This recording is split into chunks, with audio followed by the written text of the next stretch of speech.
Rencana Gaji Tunggal atau Single Salary Aparatur Sipil Negara atau ASN.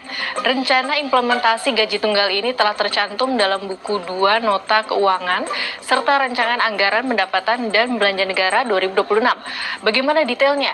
Lalu apakah gaji tunggal ini sudah sepadan dengan kinerja ASN? Kita bahas ya. Menteri Pendayagunaan Aparatur Negara dan Reformasi Birokrasi atau PAN dan RB, Rini Widiantini Kamis 11 Desember 2025 menyebut konsep gaji tunggal untuk ASN tidak sesederhana penyatuan berbagai komponen penghasilan ASN, tetapi merupakan pendekatan menyeluruh yang disebut total reward atau penghargaan menyeluruh. Rini menegaskan pendekatan total reward merupakan konsep pengelolaan remunerasi yang diatur dalam Undang-Undang Nomor 20 Tahun 2023 tentang ASN. Dalam konsep tersebut, pemerintah menilai dan memberikan penghargaan kepada ASN bukan semata pada gaji, melainkan juga melalui perbaikan sistem kerja, lingkungan kerja yang mendukung, dan kejelasan jenjang karir. Namun Rini tak dapat memastikan apakah skema gaji tunggal dapat mulai diterapkan pada 2026. Alasannya, pelaksanaan kebijakan tersebut tidak dapat dipisahkan dari kesiapan kelembagaan, reformasi manajemen ASN, serta penataan ulang jabatan dan kebutuhan pegawai di semua instansi pemerintah. Terkait hal ini, dosen dan peneliti Departemen Manajemen dan Kebijakan Publik Visipol UGM, Agustinus Subarsono menilai, secara konseptual sistem gaji tunggal merupakan langkah positif bagi tata kelola birokrasi, dapat meningkatkan kesejahteraan ASN, dan membuat sistem pemberian gaji lebih sederhana.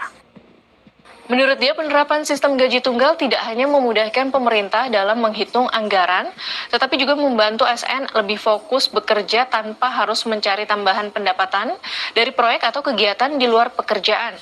Dari sisi kesejahteraan, Subarsono juga menilai sistem gaji tunggal akan memberikan dampak pada peningkatan nilai pensiun ASN. Uang pensiun selama ini dihitung sekitar 75% dari gaji pokok. Jika gaji pokok meningkat karena sistem gaji tunggal, maka persentase tunjangan pensiun juga ikut naik. Pertanyaan publik selanjutnya, sistem gaji tunggal yang digadang-gadang akan lebih menyejahterakan ASN ini, apakah sebanding dengan kinerja mereka selama ini? Menurut jajak pendapat Litbang Kompas pada 16 hingga 19 Juni 2025, disebut jika sebanyak 51,1% publik puas dengan kinerja ASN secara umum. Namun, angka kepuasan ini tak jauh berbeda dengan angka yang tidak puas, yaitu sebesar 45,4%. Selain itu, publik juga mengungkap persoalan besar di ASN, yaitu suap, pungli, korupsi, ketidakprofesionalan dalam bekerja, malas, serta perekrutan melibatkan orang dalam. Di survei yang sama, sebanyak 44,6% responden menilai ASN belum bersih dari pungli. Namun mereka menaruh keyakinan yang tinggi, yaitu 74,1% ASN nantinya bakal semakin baik di masa mendatang.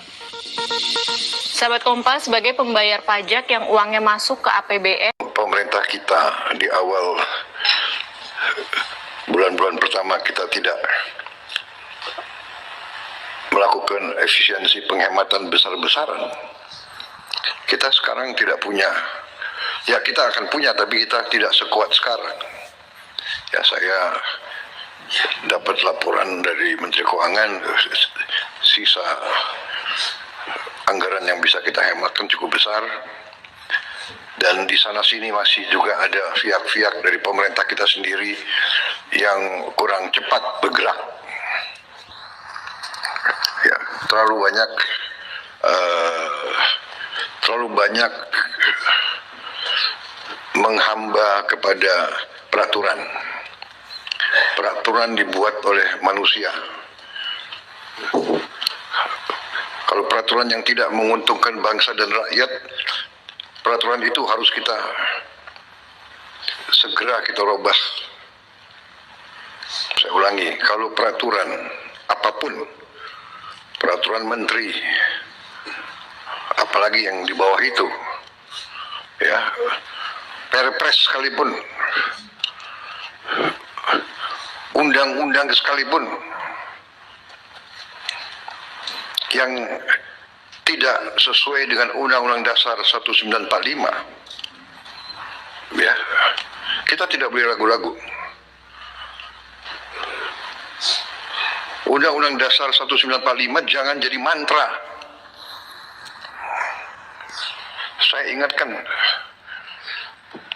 khususnya di bidang kehidupan sehari-hari, berarti pasal 33 itu yang menyangkut kehidupan ekonomi, saya minta ditayangkan ya.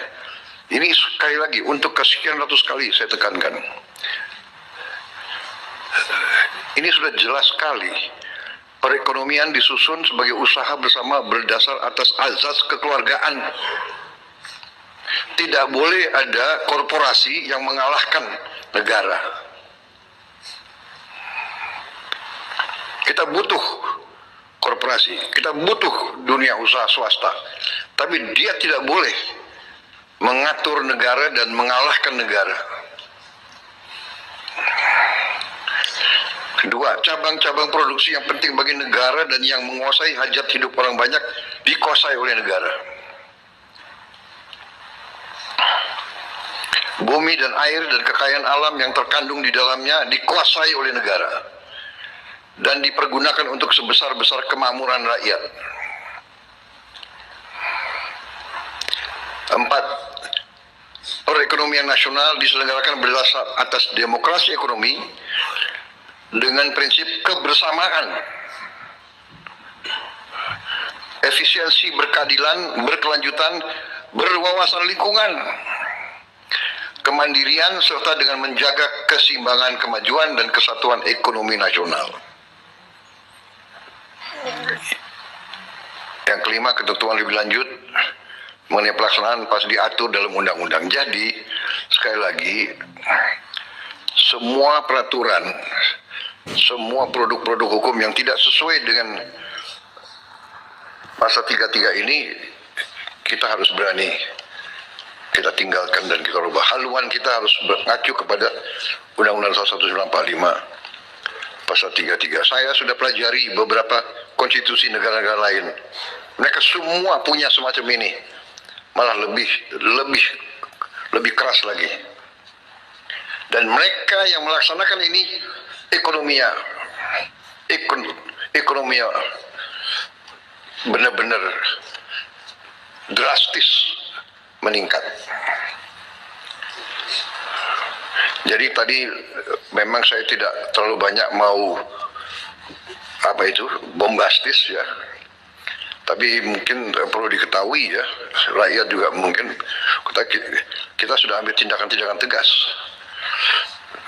Pemerintah sudah 4 juta hektar sudah kita kuasai kembali, kita cabut. Dan tahun ini Menteri Kehutanan dan ATR Badan Pertanahan selama tahun ini tidak ada satupun izin yang dikeluarkan atau diperpanjang, tidak ada satupun. Apakah itu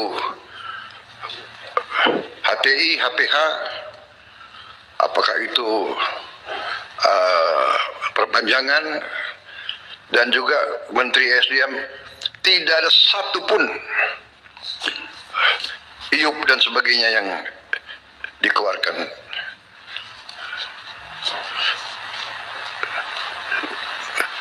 Karena kita akan review, kita akan kaji kembali yang tidak sesuai dengan pasal 33, yang tidak menguntungkan rakyat, kita tidak boleh ragu-ragu. Kita tidak akan teruskan. Ya, kita berpegang kepada itu, saya berpegang kepada ini. Bumi dan air dan kekayaan alam yang terkandung dikuasai negara, dipergunakan oleh sebesar-besar kemampuan rakyat. Kalau mereka yang megang konsesi menyalahgunakan, dia ambil keuntungan, tapi keuntungannya dibawa ke luar negeri dan tidak ditaruh di dalam negeri, itu merugikan